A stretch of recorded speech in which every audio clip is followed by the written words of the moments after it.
Hello everyone, nice to see you all here. East West Rail, we're not building Grand Central stations, okay, just to get that out there.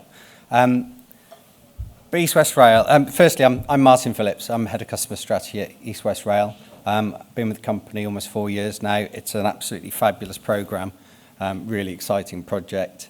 It's nice to see colleagues, friends in the audience here, as well as another couple of people I've come across over the years.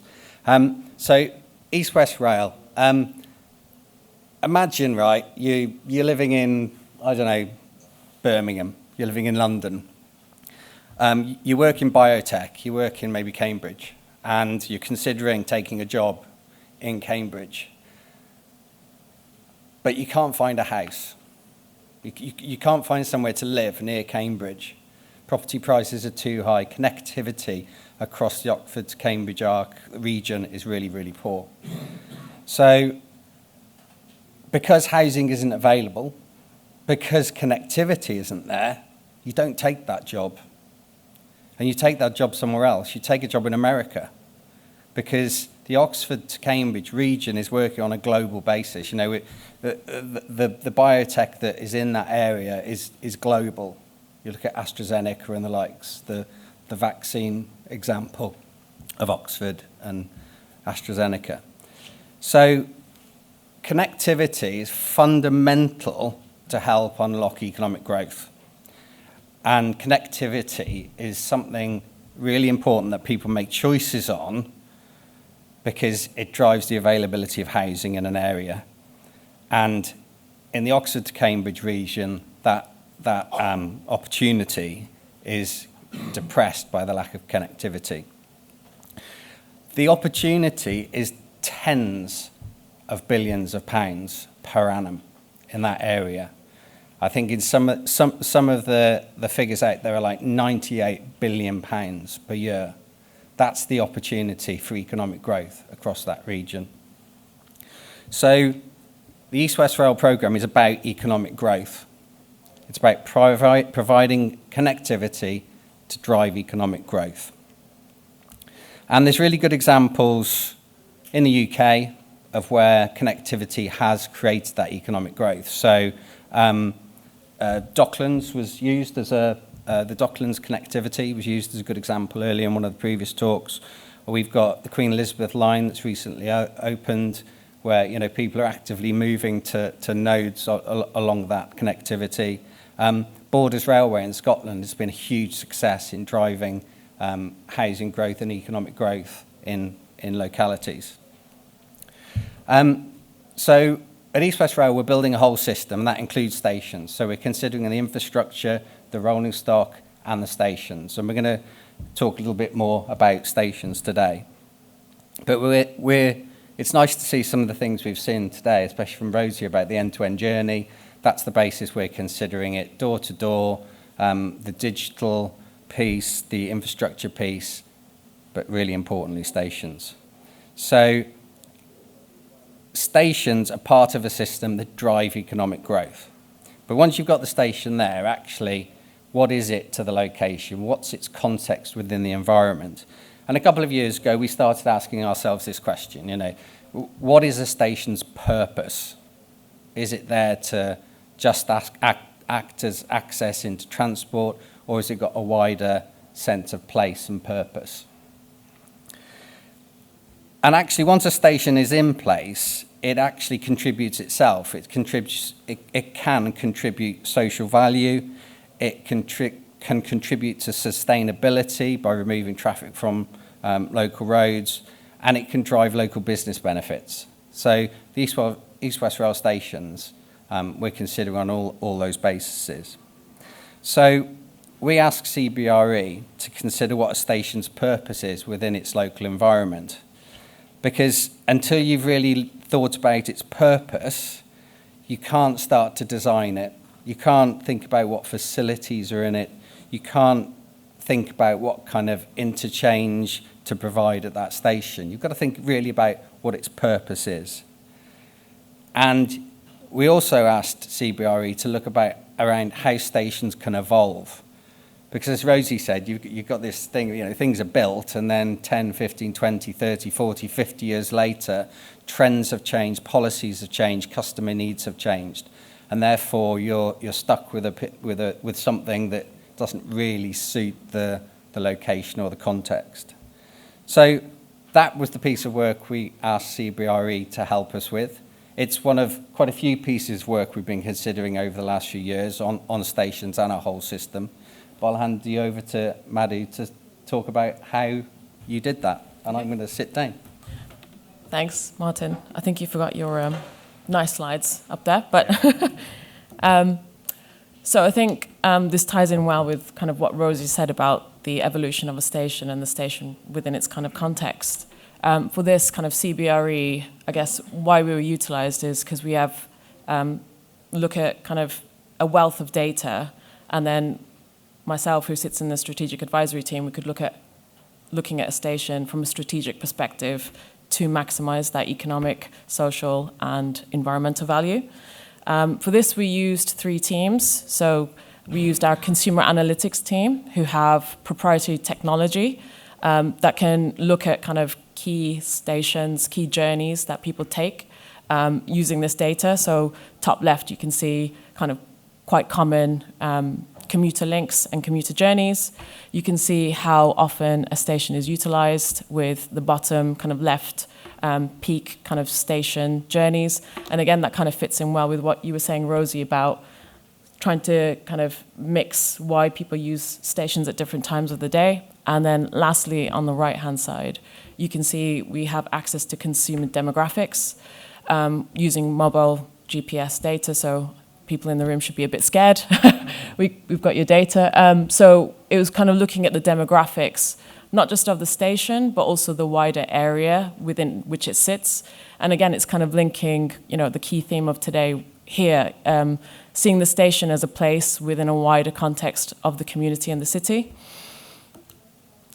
And then we utilized our planning and development team, who could look at this kind of emphasis of economic growth and looking at the importance of a station in enabling that and unlocking that. We talked about the Elizabeth line just now, and as a good example of how stations can really impact an area.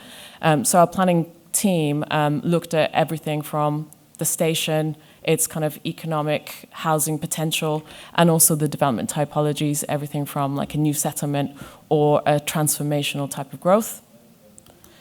And lastly, the strategic advisory team, which is kind of more of your consulting type team. We looked at the qualitative, so what do customers in the future want? Especially post-COVID, we're a lot fussier. We're used to our comfortable homes, and we don't want to get out and commute anymore. So it's about things such as intermodality, making it convenient. Give us some loyalty points for using the line. I'll ask you about that later, Martin. And then also around kind of, using technology, which is a key theme everyone's probably going to talk about today, to make that journey easy for us. And then, like you say, value just doesn't come from, financial value. It's about social value and environmental value. So how could we look at sustainability and that community element to kind of raise awareness to the station itself? So what we did was we looked across the whole line, end to end, and the potential stations, and came up with 4 key personas. And you can see we've treated the station itself as having a personality. There were 4 key personalities that we looked at. The ambassador, which is your kind of key destination station. What Rosie talked about with Grand Central could be a good example of an ambassador, or, our very own Birmingham New Street. Your connector, which is, as the name implies, your kind of station that helps connect people from A to B and onward journeys. And again, for that, you've got a different type of personality and a different type of commuter. A good example of that would be Clapham Junction in London. Your community hub, again, hopefully the name is quite self-explanatory, but this is your station in a smaller town or community. And again, that station would serve as an important infrastructure link and, has a good key kind of place within that community. And then lastly, your catalyst, which is, really defining the importance of how stations can catalyze growth within areas. Good examples of that would be some of the stations on the Elizabeth line, which have really transformed some of the areas, towards the outer zones of London. So what did we do with all these kind of personas? Well, we kind of created a one-pager, and this is just an example of a community hub. And the purpose of this is to kind of give it a mission and a vision, identify key characteristics, and then lean on global exemplars that give us kind of leading practice. And the point of this is so that, as stations evolve over time, you could use this as a catalogue and look back at what that station's meant to represent, and then try to challenge yourself as to whether the station's actually doing that. And this is kind of us putting it in kind of anger, or using it in anger, shall I say, a station example for one of the East West Rail stations. And this is your ambassador. So we've got a mission and a vision statement, which is quite different of kind of thinking about a train station. But we do really think that it's time to change the way we design stations and to kind of treat them almost as companies that have, a financial responsibility as well as an environmental and social kind of responsibility as well. So we then interlinked the data that I mentioned before about customer passengers' journeys, and looked at also, not just East West Rail, how that connects into wider train lines, and then the commercial and development potential, as I've mentioned, and then lastly, distinctive station features. So this is really making the station bespoke to the community that it sits within, reflecting the persona, in this case, of an ambassador. And lastly, using the station's personality to drive out that economic, environmental, and social value. In this case, we looked at bespoke kind of suggestions for East West Rail on how to maximize that community value, the environmental value, and even unique functions and amenities, and how, even from a design architecture perspective, that station reflects the wider environment with which it sits in. An example here we kind of said as a unique function and amenities, perhaps a cycle hire scheme, given the high academic community and also the large number of cyclists within that community. I'll pass back to Martin on how this was kind of taken further. Thanks, Madhu. And I just want to clarify one point. We looked at the whole line because it is the East West Rail line. We know as East West Rail as a project, we don't have the ability to influence and inform all those stations, for instance, Bedford, Oxford and Cambridge. But for the stations we're building, it's really important to understand the stations around so that we're building the right thing in that area, because it is a whole system. So what have we done with this work so far? Well, importantly, it's actually informed part of our kind of our vision and our purpose as an organisation. It's informing our business case narrative. It's informing the engagement we're doing in already done in non-statutory consultation, but it will inform when we get to a statutory consultation what we're actually consulting on. In the meantime, we're using it, for example at local representative groups to give local councillors and parish councillors an idea of the way that we're thinking and the way that we're putting customers and people at the heart of what we do. It's already influencing the way we're thinking about the design for the development consent order, the planning process. It's helping us think about the way we're planning prelim design for stations going forward. It's allowing us to say to our sponsors and our funders, actually, the cost of a station may be the same or less than a traditional station, but the social value we can drive by looking at it this way can be much, much better. And we've done actually a case study at an existing station where we've proved, that we can improve the social value through a different way of design by hundreds of %. And this future ready thing is really, really important. We really want to influence design and all of the elements of consideration of the station in a way that they can evolve. So it's being used. It's not sitting on a shelf, and that's the really important thing. It's being used in multiple different ways. So thank you very much.